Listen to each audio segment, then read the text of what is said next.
समस्तजनकल्याणे नमामि चिन्मयं देवं सर्वगुणविद्वान् विद्वान्।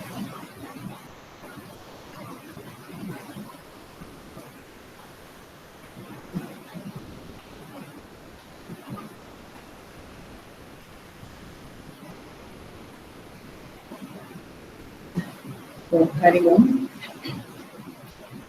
Welcome to the Shvetashveta Upanishad Adhyay 2 with great love and great respect. So we will start the chanting of previous mantras. आप अपने घर में chant कीजिएगा मेरे साथ।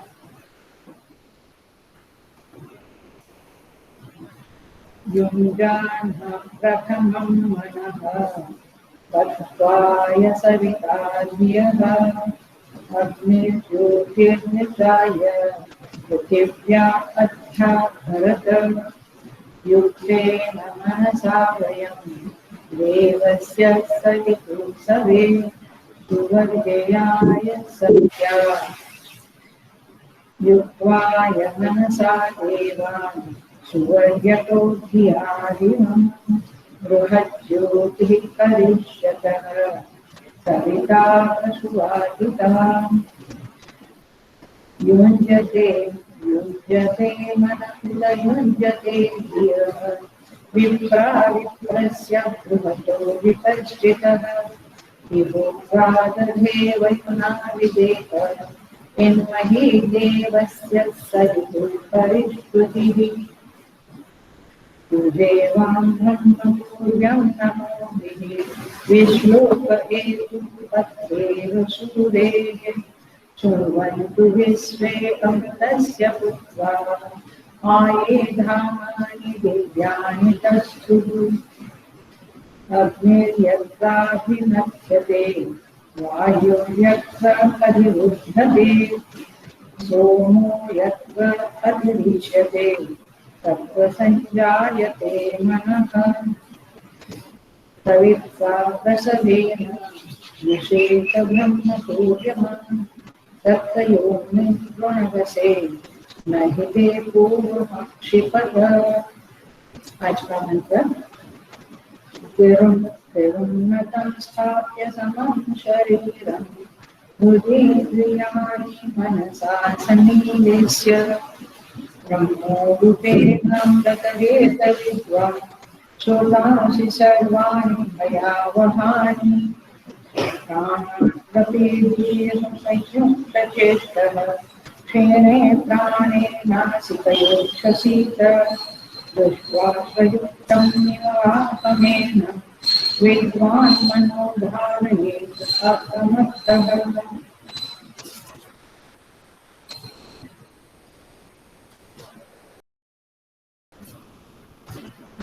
तो हम देखते हैं 8वां मंत्र।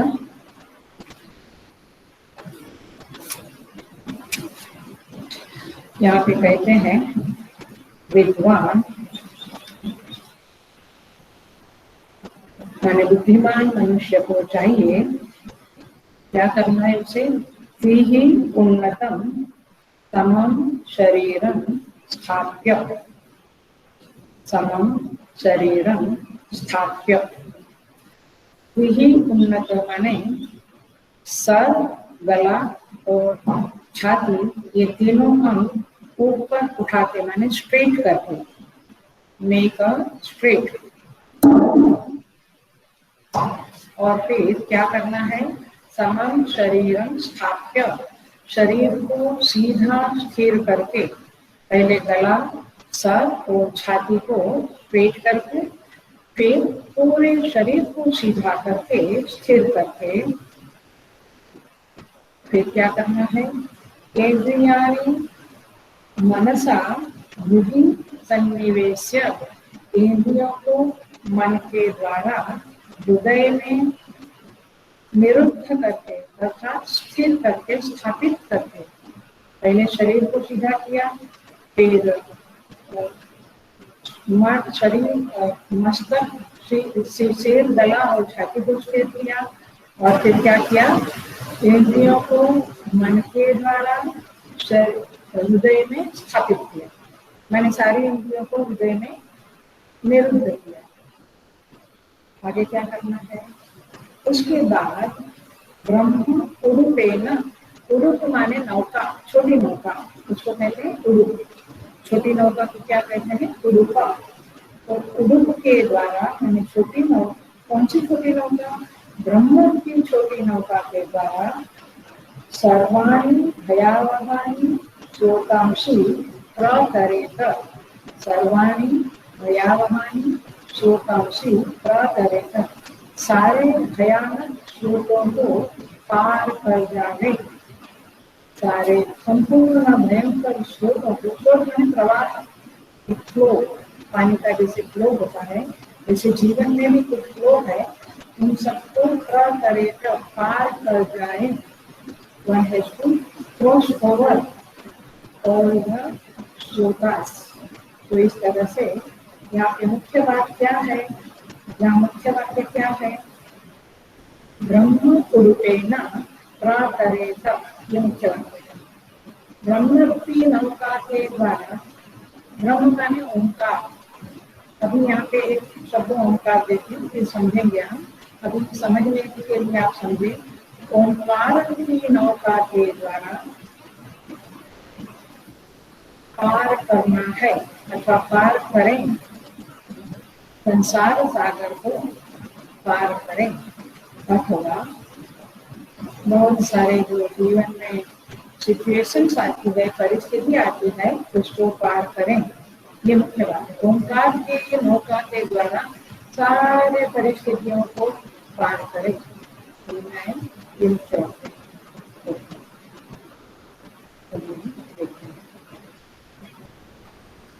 देखिए यहाँ पे एक मुख्य बात बताई है। यहाँ पे कहते हैं ब्रह्म शब्द माने प्राणों। भाष्यकार ने कहा, मैं भाष्य से थोड़ा देखती हूँ, फिर हम आगे बढ़ेंगे। तो ब्रह्म शब्द का अर्थ है प्राणों, ओंकार। उस प्राणों रूपी नौका के द्वारा काक अक्षी न्याय से, काक माने कौवा, अक्षी माने आंख, काक अक्षी न्याय से इसको पार करें। क्योंकि काक अक्षी न्याय माने क्या? जो कौवा होता है उसको नेत्र गोलक दो है, नेत्र गोलक समझता है, नेत्र गोलक दो है, लेकिन उसका जो आंख है वो एक ही जगह पे है, माने आंख एक ही है और वो दोनों एक आंख से ही देखता है। इसी तरह से जहाँ एक वस्तु का दो चीज के साथ संबंध है तो उसको काक अक्षी न्याय कहते हैं। तो यहाँ पे क्या शब्द है? ब्रह्म उडुपेन, उसका दो जगह पे संबंध है। आई होप आप लोग मेरे साथ हो गए हो, क्योंकि बिगिनिंग से ही मैं समझाना शुरू कर दिया है। B with me, be very focus. ब्रह्म उडुपेन शब्द का दो जगह पे अर्थ है, दो जगह से संबंध है। कौन सी जगह पे? एक तो इंद्रियाणि मनसा हृदय सन्निवेश्य, इंद्रियों को हृदय में स्थित स्थापित करो। अच्छा, तो इंद्रियां हमारी कहाँ पे है? आपकी इंद्रियां भी बाहर है, तो अभी कहाँ स्थापित करने की बात करते हैं? हृदय में। तो एक तो ब्रह्म उडुप के द्वारा, ओंकार रूपी नौका के द्वारा इंद्रियों को हृदय में स्थापित करो, ये एक संबंध हुआ। और दूसरा, भयावहानि सर्वाणि श्रोतांसी प्रतरेत, सारे भयानक श्रोतों को पार कर जाओ। किसके द्वारा? ब्रह्म उडुपेन, मतलब कि ब्रह्म रूपी नौका के द्वारा संसार को पार कर जाओ। एक तो इंद्रियों को हृदय में स्थापित करो और दूसरा संसार रूपी सागर को पार करो। दो बातें हैं, किसके द्वारा होगी? ब्रह्म उडुपेन। ओंकार रूपी नौका के द्वारा। ओंकार में आगे बढ़ेंगे, हम समझेंगे, लेकिन अभी इतना ही समझो कि ये एक साधना इस मंत्र में बताई गई है। एक साधना बताई है कि आपको क्या करना चाहिए। तो यहाँ पे कहते हैं कि प्राणों के द्वारा मन और इंद्रियों को नियमित करें, कंट्रोल करें, और फिर संसार सागर का ये जो अविद्या, काम और कर्म, माने काम माने कामनाएं, इग्नोरेंस, डिजायर्स एंड वर्क माने कर्म, ये जो तीन चीजें हैं, अविद्या, कामना और कर्म का ये जो भयंकर प्रवाह बह रहा है हमारे जीवन में। Are you getting? अविद्या में हम पढ़े हैं, कितनी बार लगता है कि आई वाज सो स्टूपिड, अथवा कितनी बार लगता है कि मुझे कुछ समझता नहीं है। तो मैंने अज्ञान पढ़ा है। कामनाएं कंटिन्यूअस उभरती रहती है, यस, और कर्म उसका तो कोई अंत ही नहीं है, कर्म का कोई फंक्शनिंग का कोई अंत ही नहीं है। तो अविद्या, कामना और कर्म द्वारा ये जो भयंकर प्रवाह चल रहा है हमारे जीवन में, उस प्रवाह को पार कर जाओ, मतलब कि आप उससे ऊपर उठ जाओ। You don't get involve into that, आप उससे ऊपर उठ जाएंगे। कैसे कैसे उठ जाएंगे? ब्रह्म रूपी उड़ुप के द्वारा, ओंकार रूपी नौका के द्वारा। क्लियर हो गया? मंत्र क्लियर हो गया एकदम? गुड। सो इस तरह से कहते हैं। और फिर स्रोत क्या है? स्रोत तो योनिया है। आप स्रोतों को पार कर देंगे माने जन्म मरण से मुक्त हो जाएंगे, ऐसा यहाँ पे कहते हैं। अब देखते हैं कैसे करना है। वेरी इजी श्लोक है, आगे का भी श्लोक इजी है, शायद वो श्लोक कर ले हम लोग। सो यहाँ पे कहते हैं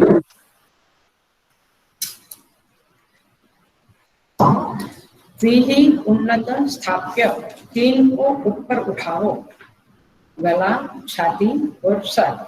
इसी को श्रीमद् भगवद गीता में कहते हैं समम काय शिरो ग्रीवम धारयन् अचलं स्थिरः संप्रेक्ष्य नासिकाग्रं स्वं दिशश्चानवलोकयन्। चैप्टर 6 में इस तरह की साधनाओं का निरूपण आता है। भगवान कहते हैं वहां पे कि काय शीर ग्रीव यानी शरीर, गला और मस्तक को सीधे अचल और स्थिर करके फिर आपको कहीं इधर उधर न देखते हुए स्ट्रेट नासिकाग्रम, अपना जो लक्ष्य है, नासिकाग्रम माने नाक के आगे देखना है ऐसा नहीं, प्लीज, अपना जो लक्ष्य है उसके प्रति फोकस करना है, कॉन्सेंट्रेट होना है, स्थिर होना है, ऐसा भगवान वहां पर भी कहते हैं और यहाँ पर भी इसी तरह से कहा है। हम उसमें ज्यादा नहीं जाएंगे, लेकिन हम आगे बढ़ते हैं। आगे कहते हैं कि इंद्रियों को मन के द्वारा हृदय में स्थापित करें। तो ये क्या शब्द है, ये कैसे करें? बोले ओंकार रूपी प्राणों के द्वारा, ओंकार का उच्चारण करके। क्योंकि शास्त्रों में आता है दीर्घ प्रणवम उच्चार्य, दीर्घ प्रणवम उच्चार्य मनोराज्यम विलीयते। जब आप दीर्घ ओंकार का उच्चारण करते हैं तब आपका जो मनोराज्य है, माने मन में उठने वाले अनेक संकल्प विकल्प है, वे सब लीन हो जाते हैं, शांत हो जाते हैं ओंकार के उच्चारण के द्वारा। इसलिए ओंकार का सुबह सुबह साधना करना चाहिए। सो यहाँ पे कहते हैं, देखो, तो इस तरह से ओंकार का उच्चारण करते हुए हम उसकी साधना भी बताएंगे आगे के मंत्र में, अच्छी तरह से हम समझेंगे, जैसा समय है वैसा।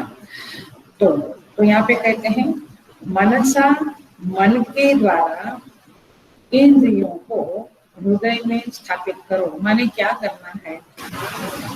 ये इंद्रियां जो बाहर जाती रहती है, शब्द, स्पर्श, रूप, रस, गंध, ये पांचों टाइप का इंद्रियां पांचों विषय में जाती है।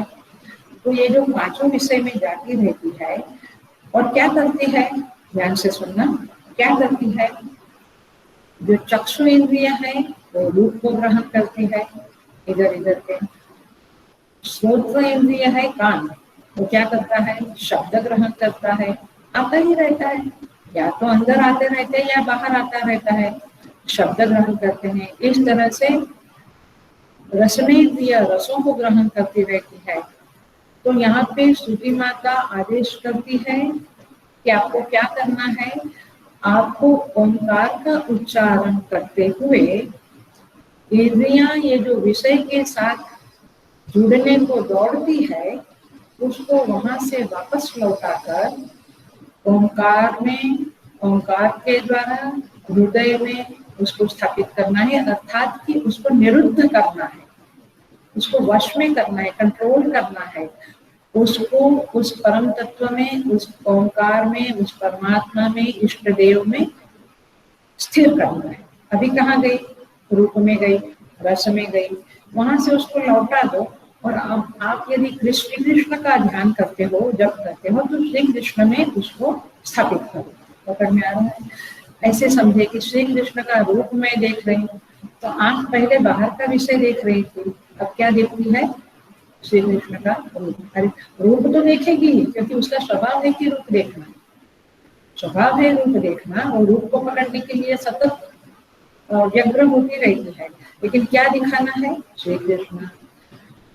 गंध क्या देखनी है, क्या लेनी है, जैसे भगवान के पास अगरबत्ती की सुगंध आ रही है, कुछ गूगल है, कुछ महक है, फूलों की महक है, उसको गंध लेना है। फिर भगवान के नाम का जो हम जप करते हैं अथवा ओंकार का जो जप करते हैं वो स्वयं सुनना है, स्वयं उसे सुनना है। मजेदार बात है कि हम जप करते हैं और डेफिनेटली वो जप करते हुए वो जप हमें सुनाई देता है, लेकिन वो न सुनते हुए हमारे कान बाहर का कुछ सुनने को दौड़ता है। ये देखा है आपने? वो जब न सुनते हुए बाहर कहीं टीवी की आवाज आई, किसी व्यक्ति की आवाज आई या घंटे की आवाज आई, कुछ भी आवाज आई, वहां पे कान चले जाते हैं। तो यहाँ पे कहते हैं मनसा, माने मन में संकल्प करो कि इंद्रियों को कहीं विषय में जाने नहीं देंगे, लेकिन यह जो जप है उस जप के लक्ष्य में ही इंद्रियों को स्थापित करेंगे। तो हृदय निरुद्ध का अर्थ है हृदय में स्थापित करो, माने हमारा जो लक्ष्य है, जिस देवता का हम स्मरण करते हैं, उसमें उन इंद्रियों को इकट्ठे कर दो, स्थापित कर दो। पकड़ में आ रहा है? तो उसको कहते हैं हृदय में सन्निवेश करो, उसका हृदय में सन्निवेश करो। तब क्या होगा आप देखना, तो क्या होता है, जो प्राण संचार है, वायु संचार है, वो भी एक प्रकार से हल्का हो जाता है, माने कि एक पेस में चलता है। It's not very fast, very slow, it's in a very very मंद पेस में चलता है। प्राण संचार भी, नाभि संचार भी, सारे जो संचार अपने शरीर में होते हैं, सारे संचार एकदम स्थिर गति से, एक पेस में, एक शांत गति से बहने लगते हैं। जैसे पानी कैसे शांत बहता है, वैसे अपने अंदर सारा वायु संचार, प्राण संचार, नाभि संचार, ये सब निस्पंदित जैसे हो जाते हैं। तो इसे कहते हैं मनसा हृदि इंद्रियाणि सन्निवेश्य। अगर पढ़ना थोड़ा बहुत साफ हो गया। ओके, अभी हम देखते हैं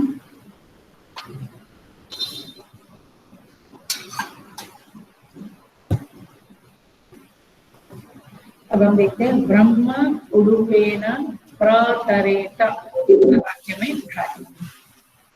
ब्रह्म उडुपेन प्रतरेत मतलब ये है ब्रह्म रूपी माने प्राणव रूपी नौका का सहारा लेकर आप संसार सागर से तैर जाओ अथवा तैरना चाहिए। अब देखते हैं ये छोटी नौका क्यों बोला है, उड़ुक शब्द क्यों डाला है श्रुति माता ने, क्योंकि जब बड़े बड़े मंत्र होते हैं, ओम नमो भगवते वासुदेवाय, बड़े मंत्र होते हैं तो अनेक शब्द होते हैं, माने अक्षर होते हैं। तो ज्यादा अक्षर है, ज्यादा शब्द है, तो चित्त वृत्ति को ज्यादा डिस्टर्ब, चंचल होने की संभावना बनती है। लेकिन यदि छोटा मंत्र है, जैसे ओम, जो ओमकार है, छोटा मंत्र है, तो चित्त वृत्ति चंचल होने की संभावना कम हो जाती है। Clear? Is it clear? So इसलिए लंबे मंत्र से चित्त को भिन्न भिन्न अक्षरों को देखना पड़ता है, कान में वो सुनना पड़ता है। लेकिन ओंकार एक छोटा मंत्र है, तो उसको वो ओंकार जब लेते हैं चित्त में, तो उसका जो अर्थ है, अर्थ माने ओंकार का धातु लेते हो, कभी समझाया है, चाहे हिरण्यगर्भ लो, चाहे ईश्वर हो, चाहे निर्गुण निराकार लो, जो भी लो, वो एक ही जगह पे फोकस रहता है आपका चित्त बुद्धि। लेकिन यदि आपको ओंकार का मंत्र नहीं करते हैं आप, अथवा उसकी आपको प्रैक्टिस नहीं है, अभ्यास नहीं है, अथवा आपके संस्कार नहीं है, तो कोई प्रॉब्लम नहीं। ब्रह्म का दूसरा अर्थ होता है उपनिषद। ब्रह्म शब्द का अर्थ उपनिषद भी होता है। तो उपनिषद शब्द में, उपनिषद माने क्या? उपनिषद शब्द का अर्थ होता है हिरण्यगर्भ। क्योंकि कैसे होता है? लक्षणावृत्ति से होता है। क्योंकि उपनिषद में निर्गुण निराकार ब्रह्म और सगुण साकार ब्रह्म की ही मेनली बात की गई है। इसलिए उपनिषद माने सगुण ब्रह्म अथवा निर्गुण ब्रह्म, दोनों की बात हम करेंगे। ये आपकी साधना की बात चल रही है, उपासना की बात चल रही है, और मन को कैसे संयमित करना और संसार सागर से कैसे पार होना, इसकी बात चल रही है। Be very focus, what is the point. तो हिरण्यगर्भ का ध्यान करना है तो कैसे करें? तो उसके बहुत सारे प्रक्रियाएं हैं। कभी कभी आप श्री कृष्ण का ध्यान करते हैं तो मोर मुकुट देखते हैं, बांसुरी देखते हैं, वस्त्र, अलंकार, चरण, ऐसा सब कुछ देखते हैं।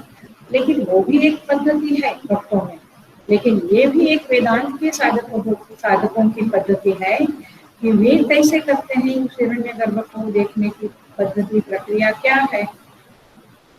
वे जो इंद्रियां है, वे सोचते हैं ये पंच महाभूत से बनी हुई, अपंचीकृत पंच महाभूत से बनी हुई जो इंद्रियां है, उनको तन्मात्रा में लय करें। माने दे इमेजिंग, वे कल्पना करते हैं कि ये इंद्रियां मेरी तन्मात्रा माने होगी पृथ्वी, जल, अग्नि, वायु, आकाश, तन्मात्रा, उसमें वे उसको लय करते हैं। ऐसे सोचते हैं कि मेरी इंद्रियां उन तन्मात्रा में लय होगी। तन्मात्रा माने जो मेन पृथ्वी, जल, अग्नि, वायु, आकाश है। इंद्रियां भी वही 5 तत्वों से बनी है, सारा शरीर उसी से बना है, पंचमहाभूत से। फिर वो पंच तन्मात्रा को अहंकार में लीन करते हैं कल्पना से। फिर अहंकार को महत तत्व में, महत तत्व माने समष्टि बुद्धि, अथवा समष्टि बुद्धि वाला जो चेतन है वो हिरण्यगर्भ। इस तरह से वेदांतिक चिंतन से हिरण्यगर्भ का चिंतन करते हैं। टोटल इंटेलेक्ट, समझ में आ रहा है? टोटल इंटेलेक्ट, समष्टि बुद्धि। अभी हमारे पास क्या है? यष्टि बुद्धि। लेकिन सारी बुद्धियों का जो स्वामी है, सारी बुद्धियों, सबको बुद्धि देने वाला जो बुद्धि का स्वामी है, वो हिरण्यगर्भ है। तो उस तरह से हिरण्यगर्भ को वे लोग सोचते हैं, चिंतन करते हैं, देखते हैं। तो इस तरह से ब्रह्म रूपेण का अर्थ ओंकार के द्वारा, ओंकार रूपी नौका के द्वारा मन को संयमित करो, इंद्रियों को संयमित करो, अथवा हिरण्यगर्भ के चिंतन के द्वारा जब आप वो चिंतन करेंगे तो इंद्रियां अपने विषय में दौड़ेगी नहीं, वो हिरण्यगर्भ के चिंतन में लग जाएगी। तो इस तरह से सब बुद्धि विशिष्ट चैतन्य अथवा समष्टि बुद्धि चैतन्य जो हिरण्यगर्भ है, अथवा ईश्वर जो कारण समष्टि कारण शरीराभिमानी है वो ईश्वर, अथवा समष्टि स्थूल शरीराभिमानी विराट, अथवा समष्टि सूक्ष्म शरीराभिमानी हिरण्यगर्भ। ये तत्वबोध में सारी बातें आती है। कई लोगों को पता होगा, कई लोगों को नहीं होगा, तो फिर कभी उसको हम समझेंगे। तो हिरण्यगर्भ का इस तरह से चिंतन करना, ये क्या है? ब्रह्म उरूपेण। लेकिन कैसा उरूप? कैसी नौका है? हिरण्यगर्भ रूपी नौका के द्वारा, माने हिरण्यगर्भ का आलंबन लेकर इस तरह से चिंतन करते हैं। इसमें तत्वबोध ये ग्रंथ बहुत महत्व का है। वो ग्रंथ पढ़ लेने से अथवा स्वाध्याय करने से ये सारी बातें चित्त में आएगी और आपका चित्त इस तरह का चिंतन करना शुरू करेगा कि एक टोटल इंटेलेक्ट है, उसका कोई स्वामी है और इसीलिए उनकी शरण लिया तो वे मेरी बुद्धि को ठीक रखेंगे। ऐसा सब समझ के द्वारा ये चिंतन करना है। वहीं पे आप पुनः श्री कृष्ण, श्री राम इत्यादि देवों को भी ले सकते हैं। अब देखिए, तो ये हुई आपकी साधना। यहाँ पे श्रुति कहती है इस ब्रह्म उरूपेण प्रतरेत, इसके द्वारा आप तैर जाओगे। ये छोटी मोटी चीज नहीं है। आपको लगता है उपासना क्या करना, बट ये उपासना में वेदांत है और वेदांत में उपासना है। ये इस तरह का यहाँ पे बताया गया है। अब देखिए, अब हम कहे नहीं नहीं, हम तो निर्गुण निराकार की उपासना करना चाहते हैं। ठीक है, पहले सगुण साकार की उपासना जरा देखें। ये मैंने हिरण्यगर्भ का चिंतन बोला, अब दूसरी तरह से मैं आपको पेश करती हूँ। ब्रह्म, आज पूरा शब्द आज का क्लास का ब्रह्म उरूपेण प्रतरेत है। ब्रह्म उरूपेण शब्द है ब्रह्म रूपी नौका। तो ब्रह्म माने ओंकार, ब्रह्म माने हिरण्यगर्भ, ब्रह्म माने उपनिषद। तो उपनिषद का चिंतन, उपनिषद में आए हुए मंत्र का चिंतन करना, यह भी एक साधना है। तो इस तरह से है। अब आगे देखते हैं। एक सगुण साकार की बात करें, उसको समझाने के लिए मैं एकदम लौकिक एग्जाम्पल देती हूँ। एक लड़का था, वो एग्जाम आने वाली थी 10th की या 12th की।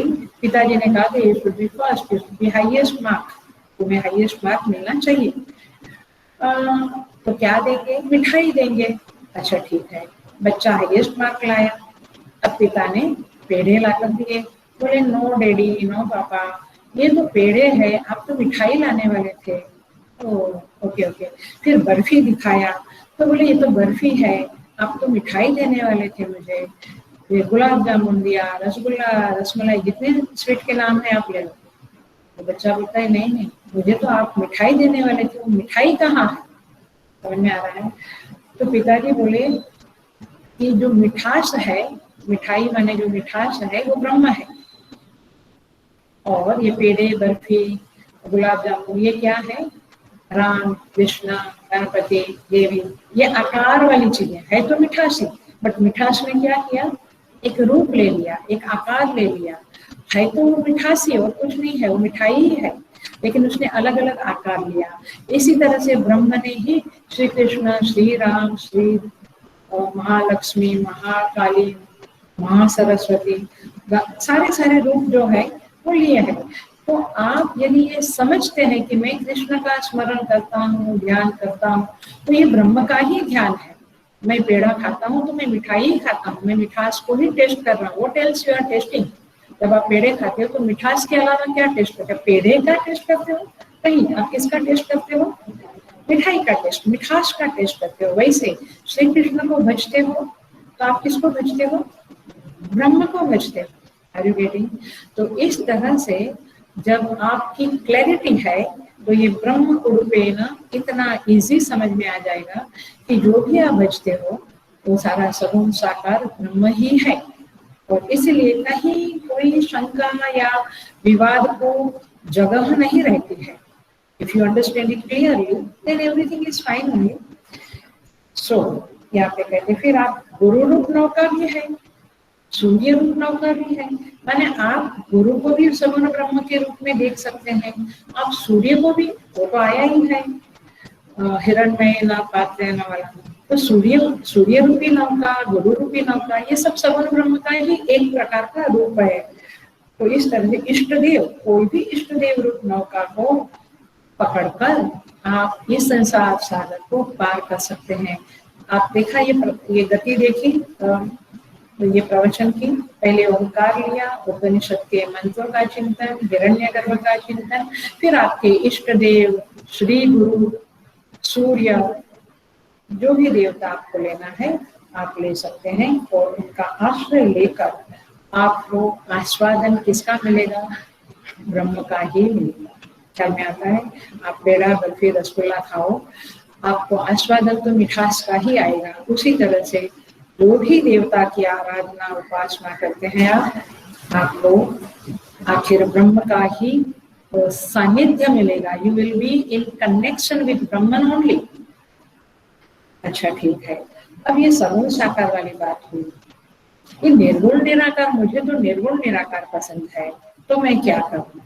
ज्यादा कुछ नहीं करना है, जरा समझ लेना है। आखिर में सब कुछ समझने के बाद सब कुछ बहुत इजी हो जाता है।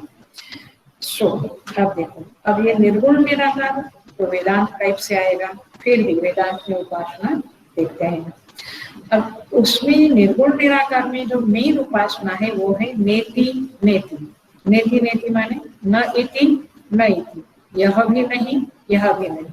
जितने नेम्स एंड फॉर्म्स है, नाम और रूप है, उनको हटा दो। नाम और रूप को हटा देने पर क्या बचता है? सत्चित आनंद, राइट? क्योंकि सारा जगत किससे बना है? मैं ईशावास्य में बहुत बार बोली हूँ, सारा जगत किससे बना है? सत चित आनंद नाम रूप, उसके सिवा कुछ नहीं है। नाम और रूप को आपने बाधित किया, माने निगेट किया, हटा दिया। जैसे आप सोने की कोई चीजें, जब पहले शादियां होती थी तो ऐसे सुवर्ण ऐसे अलंकार रखे जाते थे, उसको प्रदर्शन नहीं बोलते हैं, बट एक ऐसा करते थे, रखते थे, और फिर सब लोग आएंगे, देखेंगे क्या साड़ियाँ आई है, क्या अलंकार देने वाले हैं, लेने वाले हैं, जो भी। तो आप क्या देखते हैं, कितने तोले का है। कभी कभी आपको नहीं में इन्फॉर्म चला जाता है कितने तोले का गोल्ड है, अथवा गोल्ड ये सुवर्ण कितना तोला है, एक्सेट्रा। ऐसे नाम और रूप को नेति नेति करके हटा दो, तो फिर क्या बचेगा? सच्चित आनंद। उसके ऊपर फोकस करो, तो ये क्या बना? आपका निर्गुण निराकार की साधना बनी। इसको हम जरा सा एग्जाम्पल से समझेंगे। देखिए, आप चिदम्बरम में गए, कहाँ आया? कर्नाटक में या तमिलनाडु में? तमिलनाडु।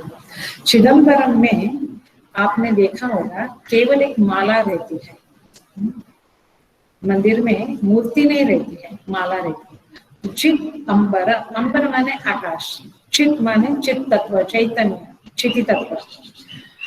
चैतन्य ही, ध्यान से सुनना, तो बिल्कुल ध्यान से सुनना, चैतन्य ही आकाश का रूप लेकर उस स्थान में विराजमान है, इसलिए उसका नाम पड़ा चिदम्बर। अंबर माने आकाश, स्काई, आकाश। चिदम्बर, चित अंबर, तो वहां चैतन्य ही आकाश का रूप लेकर विराजमान है। जैसे अपने मंदिर में चैतन्य ही कृष्ण का विग्रह बनकर विराजमान है। अरे बेटी, चैतन्य ही गणपति का रूप लेकर सिद्धि विनायक में विराजमान है। आपको ख्याल में आता है? तो इस तरह से चिदम्बर जो है वो वहां पे अपने को खाली स्पेस दिखता है, स्पेस माने आकाश, और फिर उसको माला चढ़ाते हैं। तो क्या हुआ? माला है, बट माला के भीतर कौन है? शिव भगवान है। चिदम्बर माने शिव का रूप कहते हैं वहां पे, राइट? शिव का रूप कहते हैं। तो शिव की मूर्ति है, लेकिन वो मूर्त नहीं है, अमूर्त है। लेकिन माला के जरिए आप उस शिव जी को आंखों से देखते हो, माने मन रूपी चक्षु से देखते हो। एम आई राइट? उसी तरह से पकड़ में आया है। तो अभी ये दृष्टांत था, अब दाष्टांत पे जाती हूँ। माला रूपी उपाधि से उस चिदम्बर परमेश्वर शिव को आप ग्रास्प करते हो, आप अपने चित्त में ग्रहण करते हो, आप उनसे कनेक्ट होते हो, आप उनसे प्रार्थना करते हो। यद्यपि वो आकाश का रूप है, ऐसे ही परमेश्वर पृथ्वी, जल, अग्नि, वायु सभी रूप लेकर प्रकट होते हैं। वायु का भी पांचों तत्वों का लिंग है अपने देश में, है ना? सो इस तरह से अब देखना, अभी आ जाओ दाष्टान्त में आ जाओ।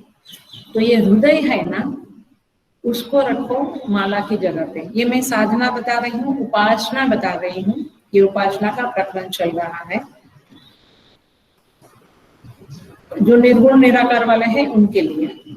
और पहले बताया सगुण साकार वाली की साधना करने वालों को बताया। अब निर्गुण निराकार वाले कैसे करें साधना। तो हृदय जो है उसको माला की जगह पे रखो। मैंने हृदय रूपी उपाधि के अंदर, अगेन हृदय माने ये आपका फ्लैश ब्लड वाला हृदय नहीं, वो आध्यात्मिक हृदय। हृदय रूपी जो उपाधि है उसके अंदर जो चिदाकाश है, सुना है ये शब्द? चिदाकाश शब्द सुना है? चिदाकाश। चिदाकाश का फिर से अर्थ क्या होगा? चित प्लस आकाश। चित माने चैतन्य रूपी आकाश जो आपके हृदय में विराजमान है, वही चैतन्य उस अवकाश का, आकाश का रूप लेकर वहां पे विराजमान है। ये चीजें साधना से बहुत अच्छी तरह से मालूम पड़ती है। जिनको साधना में ये सब कुछ समझता है, अथवा साधना में ये चिदाकाश में जाने की जिसको आदत पड़ गई है, अभ्यास हो गया है, उसको ये बहुत समझेगा। और ये होता है जब आप आंख बंद करते हैं और आपकी गहरी साधना होने लगती है, तो आप फिर बाहर कृष्ण में, बाहर सिद्धि विनायक में, बाहर वैष्णो देवी में नहीं बैठते हो। आपकी चित्तवृत्ति बाहर वहां नहीं जाती है। कहाँ जाती है? अंदर। क्योंकि वो धारणा, ध्यान और समाधि समझाते समय में बहुत बार कहा है कि अंदर भी बाहर भी, दोनों तरफ धारणा हो सकती है, दोनों तरफ ध्यान हो सकता है। तो ये जो अभी बात चल रही है चिदाकाश की, वो अंतः साधना है। तो हृदय रूपी उपाधि के अंदर जो आकाश है, लेकिन आकाश ऐसे नहीं रहेगा। आकाश चैतन्य के साथ है। चैतन्य रूपी आकाश में जब आपकी वृत्ति प्रवेश करती है, ये साधना करते करते हो जाती है। कोई बहुत बड़ी बात नहीं कह रही हूं मैं, ये बहुत साधकों को होता है। And it's easy. And once you get your, एक बार आप जब अपनी वृत्ति को उस स्थान में ले जाने का अभ्यास डालते हो, फिर वहां के सिवा और कहीं मन नहीं लगता है, फिर कहीं बाहर जाने की इच्छा नहीं होती है। फिर आप कहते हैं यही स्थान सर्वोत्तम स्थान है, the best place for meditation. Okay, so चिदाकाश, चैतन्य रूपी आकाश जो आपके हृदय में है, तो हृदय बना माला। और जैसे वहां चिदंबर भगवान की आप कल्पना करते हो, अथवा आप कल्पना क्या, वो सच है वहां पे, जैसे आप उसको ग्रहण करते हो, आपकी वृत्ति को आप उधर फोकस करते हो, वैसे निर्गुण निराकार की साधना करने वाले लोग, साधक लोग, आप क्या करें? हृदय रूपी माला को देखते हुए, वहां अटेंशन करते हुए, इमीडिएटली शिफ्ट टू द चिदाकाश। चिदाकाश के अंदर आपकी वृत्ति को स्थापित कर दो, क्योंकि वहां पे चैतन्य रूपी आकाश है। उस आकाश में आप बैठ जाओ, आप शांत हो जाओ, आप स्थिर हो जाओ। और वो जो स्थान है वो है मिठास, और हृदय है वो है पेड़ा बल्ली। Are you getting the point? सगुण साकार के साथ थोड़ा सा टच किया मैंने, बट कंफ्यूजन होता है तो डोंट थिंक दिस वे। सो ये जो शुद्ध चिदाकाश है, वहां पे हृदय में आप ध्यान करो, वृत्ति को ले जाओ। ये है ब्रह्म उडुपेन प्रातरेत। यहाँ पे निर्गुण निराकार ब्रह्म रूपी नौका के द्वारा आप ये संसार सागर को पार कर जाओगे। संसार सागर माने कोई कल्पना नहीं करना कि संसार है, ये सागर जैसा कुछ है। ये हमारे अंदर उठती जो अविद्या, कामनाएं, कर्म की वृत्तियां, ये सब भावनाएं, ये सब कुछ संसार सागर ही है। आ रहा है, कोई सागर की कल्पना नहीं करना। ये अंदर जो उठने वाला सागर बहता रहता है, अथवा नदी कहो, स्रोत कहो, बहता रहता है। उन सबको आप पार कर जाओगे, माने यू विल बी गेटिंग, आप उससे ऊपर, you will transcend those flows, माने वो प्रवाह को आप ट्रांसेंड कर जाओगे। You will be above that, आप उसमें बहोगे नहीं, अर्थात you will not be getting involve into that. वे आते हैं जाते हैं, आप उसमें इन्वॉल्व नहीं होंगे, क्योंकि आप कहाँ बैठे हो, चिदाकाश में बैठे हो, अथवा चिदम्बरम में बैठे हो, अथवा आपके इष्ट देव के चरणों में बैठे हो, अथवा हिरण्यगर्भ भी आपका इष्ट देव हो सकते हैं, हिरण्यगर्भ में बैठे हो, अथवा ओंकार का चिंतन में बैठे हो, उपनिषद के मंत्रों के चिंतन में बैठे हो, आप कहाँ बैठे हो, आपका स्थान आप देखो। स्थान माने वृत्ति का स्थान। तो यहाँ पे कहते हैं इस तरह से आप ब्रह्म उरूपेण प्रतरेत विद्वान। अब कहते हैं इतना काफी है मेरे ख्याल से। अब कहते हैं भयावहानि सर्वाणि स्रोतांसि, सारे भयानक स्रोतों को पार कर दे।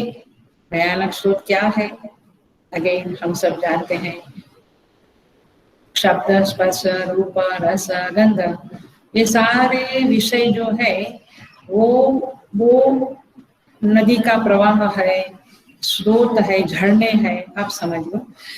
क्योंकि ये पांचों हमें अपनी ओर खींचते हैं, अट्रैक्ट करते हैं, और फिर हम उनके साथ इन्वॉल्व हो जाते हैं। इसलिए विवेक चूड़ामणि में बहुत अच्छा एक एग्जाम्पल दिया है, कुरंग मातंग पतंग भृंग मीन हतः पंच भीरेव पंच। वहां पे कहते हैं कुरंग माने हिरण, हिरण किसके प्रति अट्रैक्ट होता है, शब्द, वेणुनाद हुआ दौड़ता है। ऐसे ही हम जो जीव है, हम भी हमारे प्रिय शब्दों के प्रति दौड़ते हैं। कोई गाना आया, कोई बात कोई कर रहे हैं, कान तुरंत उधर जाता है, जप करते ध्यान करते, लेकिन कहीं कहीं कान जाता माने वृत्ति जाती है। तो हिरण तो एक ही विषय के प्रति दौड़ता है, लेकिन हमारा देखो पतंग, मातंग, मातंग माने हाथी, हाथी स्पर्श के विषय के प्रति खींचा जाता है। पतंग, पतंगा आग में गिरता है माने रूप के प्रति अट्रैक्ट होता है। भृंग, भृंग माने जो भंवरा, वो सुगंध के प्रति फूल के ऊपर घूमता रहता है, सुगंध के प्रति अट्रैक्ट होता है। मीन, मीन माने मछली, मछली रसना उसकी वीकनेस है, इसलिए वो गोली गोली डाल के मछुआरे लोग उसको खींच लेते हैं। तो ये पांच तो एक एक विषय के प्रति दौड़ते हैं, लेकिन मनुष्य पांचों विषय के प्रति दौड़ता रहता है, दौड़ता रहता है, दौड़ता रहता है। और इसीलिए, और फिर इंद्रियां दौड़ती है, मन भी उसके साथ दौड़ता है। तो आप चिदाकाश में कब प्रवेश करोगे, कैसे प्रवेश करोगे? तो ये जो ओंकार का जप है अथवा चिंतन है, इष्ट देव का मंत्र, इष्ट मंत्र है, तज्जप तदर्थ भावनम, उसका जप करो, उसका ध्यान करो। ये जो साधना है ये बहुत ही स्ट्रॉन्ग साधना है। वो सारे संप्रदाय, इस्लामिक लो, क्रिश्चियनिटी, जितने सिख संप्रदाय, जैन, बौद्धिज्म, आप जितने संप्रदाय हो, ये बहुत ही पावरफुल साधना है जप की। तो इसीलिए आप देखना, आप बौद्धिज्म के मठों में जाओ या गुरुद्वारा में, सब जगह पे ये मंत्र साधना सब जगह पे प्रचलित है। तो इस तरह से ये साधना करते हुए इस जप रूपी नौका के द्वारा, इस चिंतन रूपी नौका के द्वारा आप इस संसार सागर को पार कर जाओगे। तो ये भयानक क्यों कहा? ये भयावहानि का अर्थ होता है, ये स्रोत का अर्थ होता है, भयानक स्रोत का अर्थ होता है एक योनि से दूसरी योनि में जाना। क्योंकि ये प्रवाह है, एक योनि से दूसरी योनि में जाना, ये क्या है? प्रवाह है, जाते रहते हैं। आपको अभी कल्पना नहीं आएगी, इसका डर भी नहीं लगता है हम लोग को। लेकिन जब सीरियसली सोचते हैं तो लगता है कि नॉट नेसेसरी कि हम पुनः मनुष्य शरीर में ही आएंगे। अभी तो कुछ सोचते ही नहीं, इसलिए बिंदास है हम। लेकिन आप सोचिए कि यदि अन्य योनियों में जाना पड़े तो कैसा भयंकर लगता है। इसलिए यहाँ पे लिखा है भयावहानि। ऐसा नहीं कि मनुष्य बने तो पुनः मनुष्य ही बनेंगे हम, जैसे कर्म है वैसे बनेंगे। तो योनि से, एक योनि से दूसरी योनि में जाना, यह भी एक प्रकार का सागर है, एक प्रकार का स्रोत है जहाँ से हमें बहना पड़ेगा। कभी हम ऊर्ध्व स्रोत बनेंगे, कभी तिर्यक स्रोत बनेंगे, कभी अधः स्रोत बनेंगे। ऊर्ध्व स्रोत माने क्या? पेड़ पौधे। तिर्यक स्रोत माने क्या? पशु पक्षी। और अधः स्रोत माने मनुष्य। ऐसे कोई भी स्रोतों में हम जा सकते हैं। अथवा लोक लोकांतर की बात भी हो सकती है। पृथ्वी लोक से हम नरकलोक में, माने नीचे के जो लोक है, अतल वितल पाताल सुतल वगैरह, तलातल महातल रसातल, अथवा भूर्भुवः स्वः महाजन तप सत्यम, ऊपर के लोक में या नीचे के लोक में या पुनः इसी लोक में आ सकते हैं। तो ये भी है। अथवा भाव भावांतर में भी हम जा सकते हैं। भाव भावांतर में जाना मैंने क्या? अभी हम बड़े सयाने होकर शास्त्र की बातें सुन रहे हैं, फिर पता नहीं जब क्रोध आता है तो शेर की योनि में, शेर के भाव में चले जाते हैं। लोभ होता है तो गिद्ध के भाव में चले जाते हैं। द्वेष होता है तो सर्प के भाव में चले जाते हैं। तो भाव भावांतर में भी हमारा बहना चालू है। यो एक योनि से दूसरी योनि में भी जाना चालू है, लोक लोकांतर में भी जाना चालू है। तो ये सारे स्रोत हैं। तो इन स्रोतों में हम जाते रहते हैं। श्रुति माता कहती है, आप कृपा करके इन स्रोतों में जाने से बचना है तो ब्रह्म रूपी नौका को पकड़ लो, उसके ऊपर बैठ जाओ। अर्थात ये सगुण ब्रह्म अथवा निर्गुण ब्रह्म रूपी जो नौकाएं हैं, उसमें जो भी इष्ट देव है, ओंकार है, और गुरु है, सूर्य है, उपनिषद के मंत्र है, आप उसको पकड़ लो। अथवा फिर मैं यहाँ तक भी कहूंगी कि पाठ है गणपति अथर्वशीष वगैरह, आप कुछ तो सहारा लो, कुछ तो नौका बना लो अपनी, और उसमें रोज रोज बैठा करो, ताकि धीरे धीरे मिलीमीटर बाय मिलीमीटर आप इन स्रोतों से ऊपर उठ जाएंगे। अर्थात we will not be affected by all this स्रोतास which are inside us, and we will learn how to enter into चिदाकाश अथवा चिदम्बर को कैसे हम ग्रास्प करें। उस इष्ट देवता जो पेढ़े बर्फी के रूप में है, उस ब्रह्म के प्रति अटेंशन जावे। इस प्रकार की साधना करते करते ही हम आगे बढ़ेंगे, न कि केवल कृष्ण का रूप देखते देखते आप बहुत ज्यादा आगे बढ़ेंगे। अब ख्याल में आ रहा है? ये एग्जाम्पल बड़ा लौकिक है बट बड़ा गहरा है। तो जब जब हम इष्ट देव का रूप देखें या उनके बारे में चिंतन करें या उनका गुणगान करें, तब उनका जो ओरिजिनल है ब्रह्मा, वहां पे अटेंशन जाना चाहिए। तो इस तरह से यहाँ पे यह मंत्र पूरा होता है। हम आगे का मंत्र में प्रवेश कर जाते हैं। आगे मंत्र कहता है, प्राणान प्रपीड्य, आगे का 9 नंबर का मंत्र है। वहाँ कहते हैं, प्राणान प्रपीड्य इह संयुक्त चेष्टः क्षीणे प्राणे नासिकया उच्छ्वसित दुष्ट अश्वयुक्तम् इव वाहं एनं विद्वान् मनोधारयेत् अप्रमत्तः।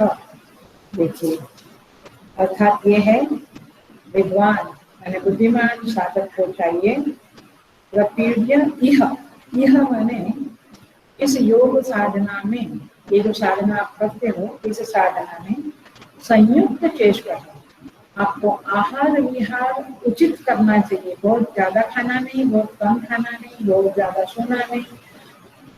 युक्त आहार विहारस्य युक्त स्वप्नस्य चेष्टसु युक्त चेष्टस्य कर्मसु युक्त स्वप्नावबोधस्य योगो भवति दुःखः। विद्वान साधक को चाहिए कि इस साधना में आप संयुक्त चेष्टा बने, आपकी चेष्टा आहार विहार वगैरह यथा योग्य हो गई। और फिर क्या करें आप? प्राणान प्रपीड्य, प्राणायाम करें। प्राणायाम प्रपीड्य माने प्राणों को पीड़ा पहुंचाए। पीड़ा पहुंचाए माने आप जब प्राणायाम करते हैं तो प्राण को रोकना पड़ता है, तो उसको थोड़ा कष्ट होता है। तो प्रपीड्य, पीड्य माने पीड़ा देना। तो प्राणायाम में क्या करते हैं हम? प्राण को थोड़ा पीड़ा देते हैं ना, कुंभक किया, पूरक किया, रेखा किया, तो वो जो गति से बहता है उसको थोड़ा हमने कष्ट दिया, तो प्राणायाम कपेलिया अर्थात विधिवत प्राणायाम करके प्राणी क्षीणे, प्राण जब सूक्ष्म हो जाता है, क्षीणे प्राणे बने, प्राण जब सूक्ष्म हो जाता है तब नासिकया उच्छ्वसित, उस प्राण को नाक के द्वारा बाहर फेंक दे। और क्या करें? दुष्ट अश्वयुक्तम वाहन इव, ये दुष्ट घोड़ों से युक्त जो रथ होता है ना, जो रथ में बड़े दुष्ट घोड़े होते हैं, इधर उधर ले जाते हैं, उसका साथी क्या करता है? सावधानता पूर्वक ये दुष्ट घोड़ों को अपने गंतव्य स्थान के प्रति डायरेक्ट करता है, करेक्ट, गंतव्य स्थान में ले जाता है। इवन दुष्ट घोड़े हैं तो भी रथ को गंतव्य स्थान में ले जाता है। उसी तरह मनो अप्रमत्त धारयेत, उस तरह से मन को अप्रमत्त माने सावधान होकर वश में रखिए जाना चाहिए अथवा वश में करके रखे। माने ये साधना प्राणायाम की है। पहली साधना क्या थी? उपासना थी। अब क्या है? योग है। बढ़िया है। पहले प्राणायाम का, पहले उपासना थी, अब योग की साधना बताई जा रही है। हम देखते हैं थोड़ा सा। जो लोग प्राणायाम नहीं करते हैं अथवा प्राणायाम के प्रति जिनको बहुत प्रेम नहीं है, वे भी सुन ले, संस्कार तो पढ़ने ही चाहिए। तो देखिए, मैं 90 मंत्रों में आ गई हूँ, सावधान पूर्वक सुनिए।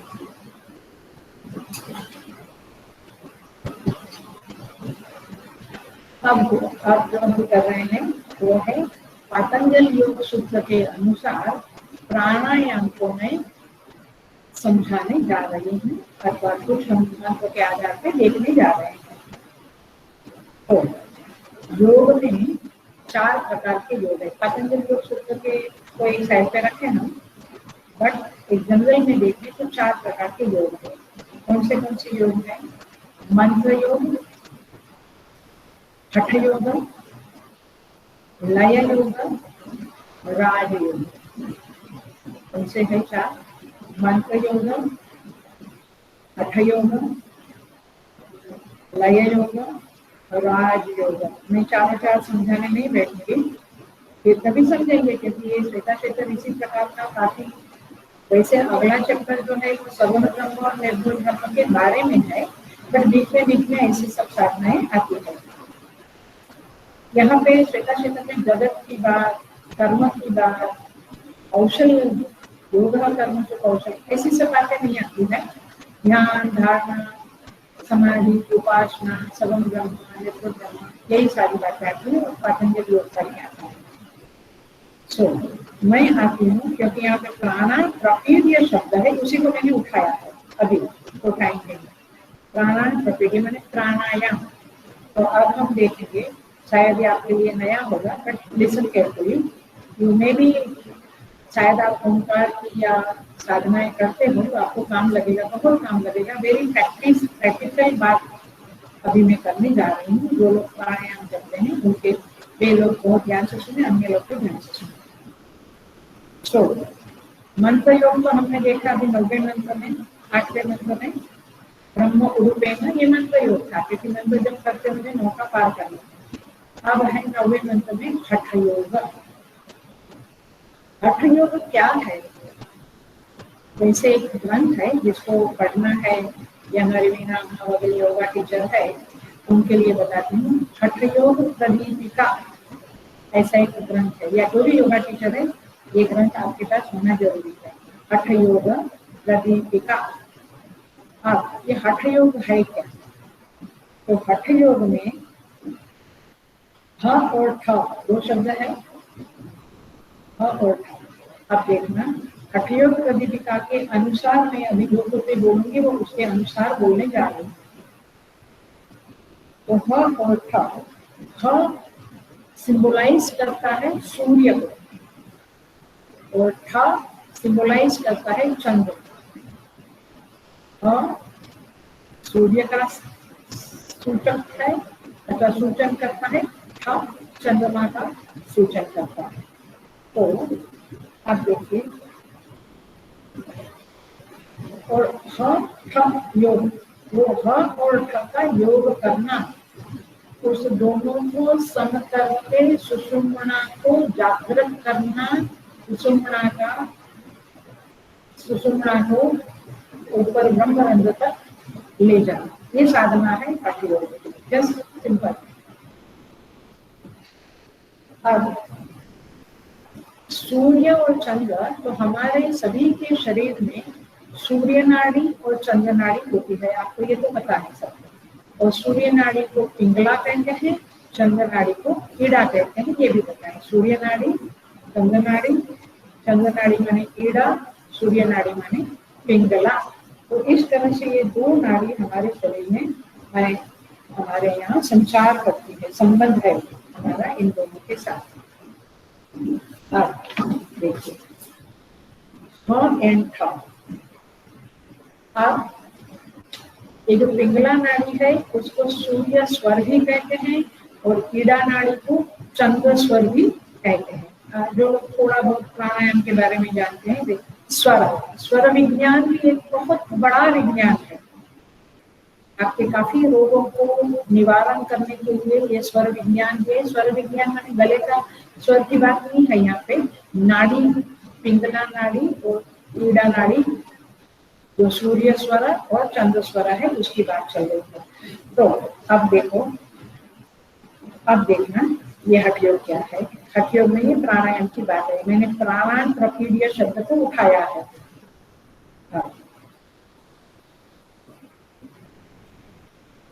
आप जब सूर्य नाड़ी से, मैंने दाहिनी माने राइट हैंड, बाई माने लेफ्ट, आप जब दाहिनी नाड़ी से पूरक करते हो, अर्थात सूर्य नाड़ी से पूरक करना और फिर कुंभक करना, वहां पे सुषुम्ना का टैकिंग होता है, माने सुषुम्ना का वहां पे आभास है। और फिर चंद्र नाड़ी माने कीड़ा नाड़ी से आप रेचक करें, तो क्या हुआ, आपने सूर्य नाड़ी से पूरक किया, चंद्र नाड़ी से रेचक किया, बीच में कुंभक किया। तो इस सूर्य नाड़ी का पूरक और चंद्र नाड़ी का जो रेचक है, ये क्रिया को हठ योग कहते हैं। समझ में आया? हठ योग क्या है? मैंने प्राणायाम ही है, अपन अनुलोम विलोम बोलते हैं अपने क्लास में, तो इस तरह का है। बट इसकी थोड़ी सी एक विज्ञान है हठ योग प्रदीपिका में। तो हठ कभी मुझे भी पहले लगता था कि हठ योग क्या होता है, ये हठ योग क्या होता है, ये राजयोग क्या होता है। बट एक बार क्लैरिटी आ गई तो चित्त शांत हो जाता है। फिर हमें समझता है कि मैं मंत्र योग का साधक हूँ या हठ योग का हूँ, या दोनों ही मेरे जीवन में सम्मिलित है, राजयोग भी है क्या, ऐसा सब अपने को क्लैरिटी हो जाता है। इसके लिए तो हठ माने सूर्य नाड़ी और चंद्र नाड़ी से पूरक और रेचक करना, ये हठ योग है। सिंपल, यहाँ तक तो ठीक है। ये तो हम लोग सब करते हैं लगभग, क्योंकि हमारे आश्रम में योगा क्लास चलता है वर्षों से। ये हठ योग प्राणायाम कहलाएगा इसको। इसमें 8 प्रकार के प्राणायाम है, मैं उसमें नहीं जाऊंगी। ऐसे नाम जानना है तो जानने वाले लोग जान लो।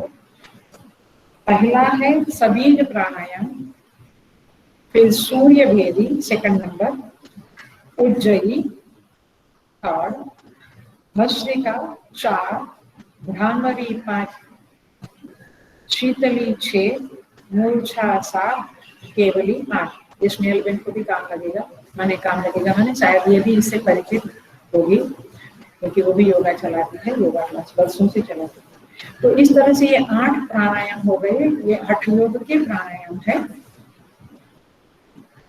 ठीक है, सुनिए, अब हम जाते हैं। हम सारे प्राणायाम नहीं देखेंगे, लेकिन एक प्राणायाम देखेंगे जहां पे मैं आपको प्राणायाम के जरिए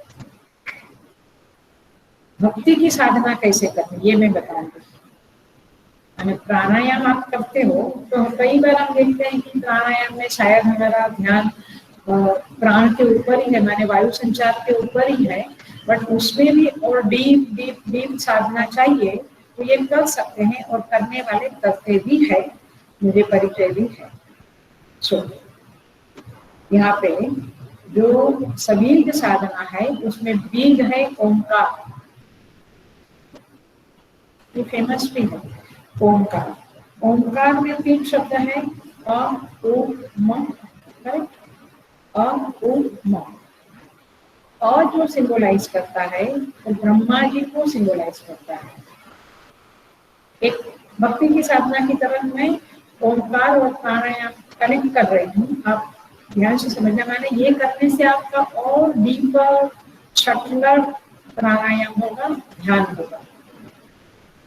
मुझे इंटरेस्टिंग होगा, इंटरेस्टिंग है, बोरिंग नहीं है, क्योंकि मुझे तो ऐसा लगता है, मैं सारा तो प्रकट नहीं कर पाऊंगी, लेकिन ये साधना से चित्तवृत्ति जबरदस्त डेप्थ में चली जाती है, दैट्स द पॉइंट, जबरदस्त मेडिटेशन में चली जाती है।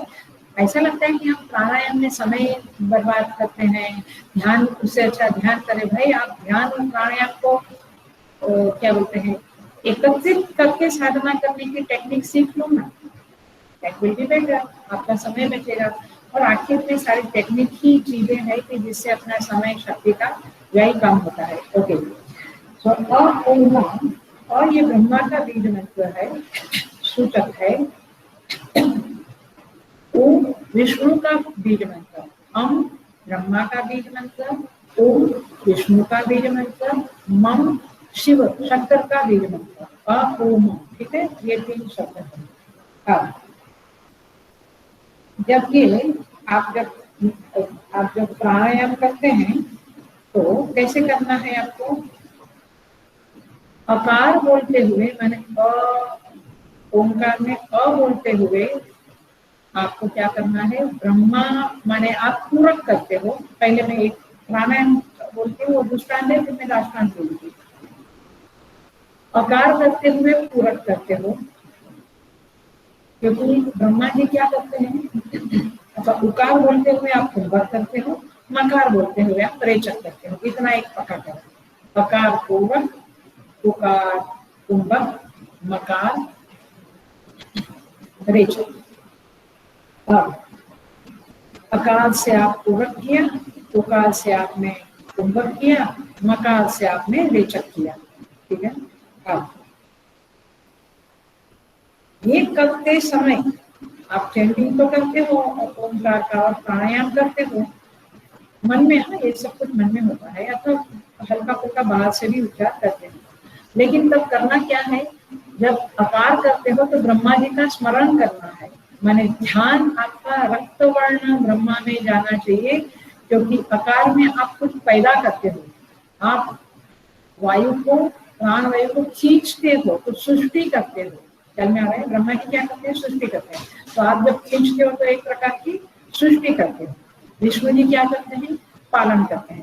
तो जब आप कुंभक में है, मैंने रोक के रखा है ना आपने, वो स्टेडी है वहां पे, तो आप क्या करते हो, विष्णु का स्मरण करके, अलंकार प्रिय सुंदर नीलवर्ण, ऐसे ऐसे पालन करने वाले प्रभु भगवान श्री विष्णु का आप स्मरण करें। देखिए है सिंपल प्राणायाम, वैसे हम स्थूल है तो हम पूरक किया, रेचक किया, कुंभक किया, चलो हो गया प्राणायाम।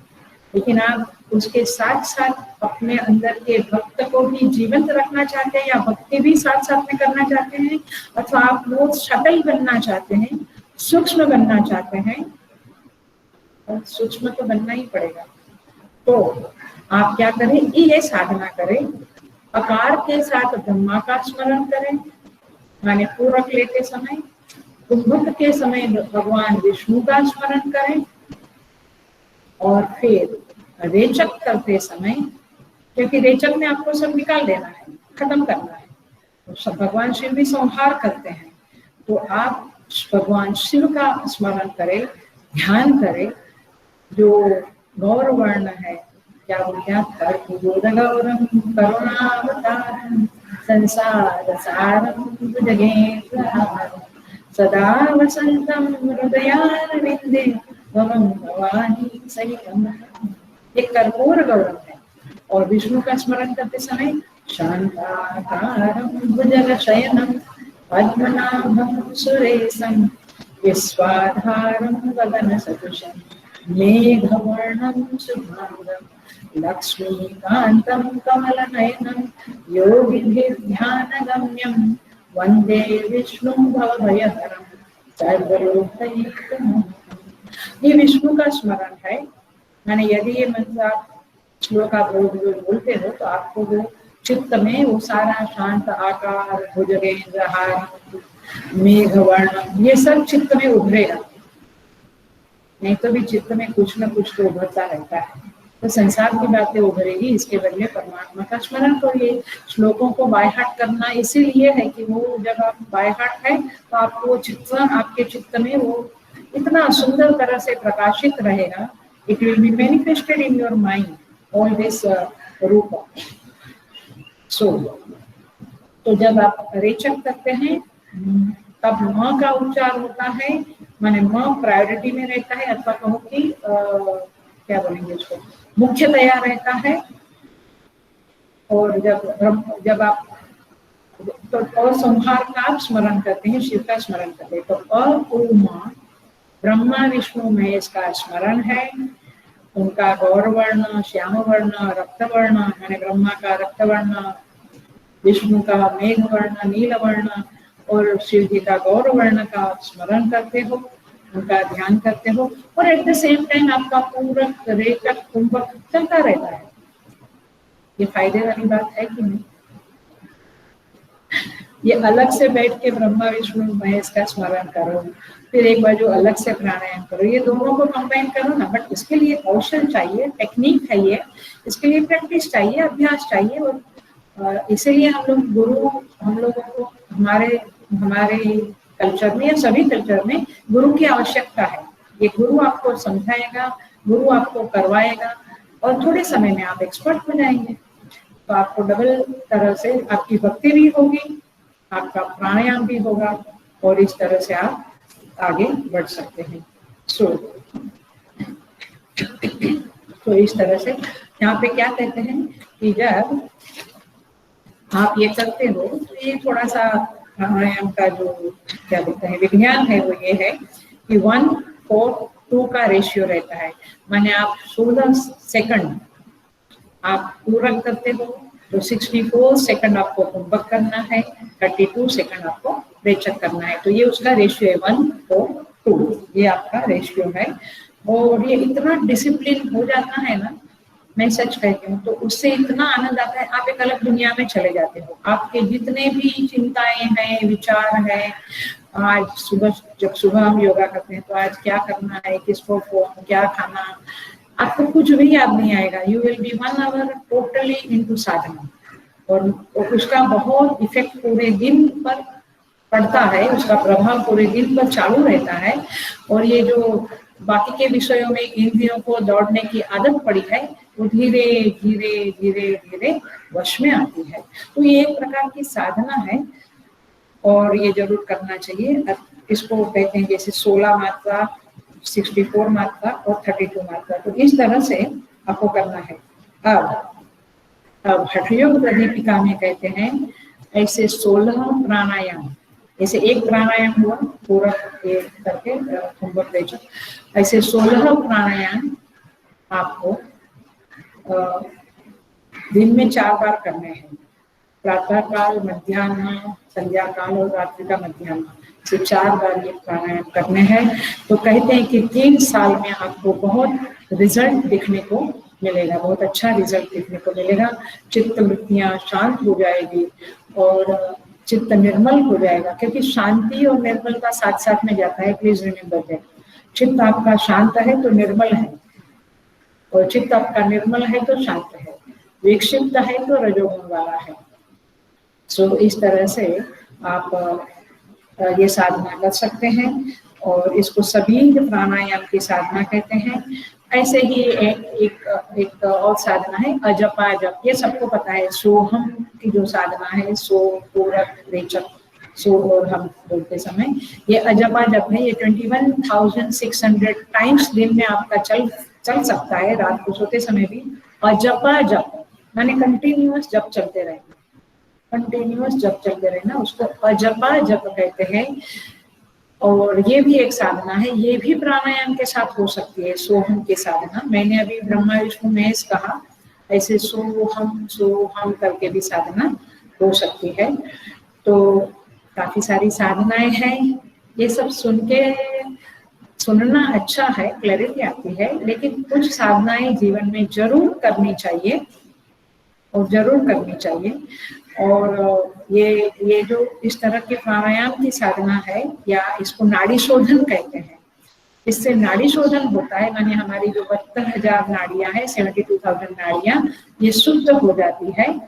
और जब शुद्ध हो जाती है तो फिर हम देवत्व की तरफ हमारा प्रोग्रेस होता है, हमारे मनुष्य के अंदर ही देवत्व प्रकट होता है और हम देवत्व की ओर आगे बढ़ते हैं। और यदि ये नाड़ी शोधन नहीं हुआ, नाड़ियां गंदी है, मैल से भरी है, संस्कार वासनाओं से भरी है, तो फिर हम पशुत्व की तरफ जाते हैं। तो इन ह्यूमन बर्थ, मनुष्य जीवन में हमें अवश्य ये हमारा कर्तव्य बनता है कि हम नर से नारायण की तरफ जाए, मनुष्य से देवत्व की ओर प्रगति करें और हम पशुत्व की तरफ न जाए, ये हमारा कर्तव्य है मनुष्य का। इसलिए जितनी स्वार्थ, देखिए, और एक उसके पीछे की जो चाबी है वो बता के मैं पूरा करती हूँ। जितनी स्वार्थ परायणता हमारे जीवन में रहती है, उतना आप पशुत्व की तरफ धीरे धीरे धीरे धीरे गति करते हैं।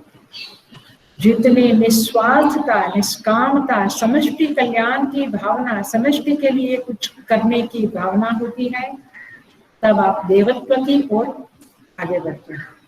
ये भी एक उपाय है। और ये नाड़ी शोधन, प्राणायाम, ये ब्रह्म उरूपेण, ये सब साधनाएं भी हमारे जीवन में होनी चाहिए, और तब जाकर हम प्रतरेता हम इस संसार सागर को पार कर लेंगे। तो इस तरह से दोनों मंत्रों में, एक में भक्ति की साधना प्रायोरिटी में बताई है, और ये 9th मंत्र में प्राणायाम की साधना बताई है। दोनों साधनाएं, एक है चित्त को शुद्ध करती है, मन को शुद्ध करती है, इंद्रियों को संयमित करती है, और ये प्राणायाम वाली साधना नाड़ी का शोधन करती है, नाड़ी शुद्धि करती है। तो इस तरह से ये साधनाओं के द्वारा हमारा जो पूरा पैकेज है, ये मन बुद्धि चित्त अहंकार नाड़ियां, ये शरीर, सबको शुद्ध और नोबलर करना, सटलर करना, ये हमारा कर्तव्य है। और श्वेता श्रुति माता ने बहुत अनुकंपा करके अनेक साधनाएं अपने को बताई है। हम इन साधनाओं में से कोई साधना उठा लें और उसमें हम डीप में जाने, आगे बढ़े, यही दुआ मांगते हुए, यही प्रार्थना करते हुए परमात्मा से अपना आज का प्रवचन ही विराम लेते हैं। सब भगवान के आशीर्वाद रहे कि हम लोग साधना में आगे बढ़े। पूर्णमिदं पूर्णात् पूर्णमुदच्यते पूर्णस्य पूर्णमादाय पूर्णमेवावशिष्यते। ॐ शान्ति शान्ति शान्ति। हरिः ओम। श्री गुरुभ्यो नमः। हरिः ओम। आपका प्रश्न आपको ग्रुप पे मिल जाएगा।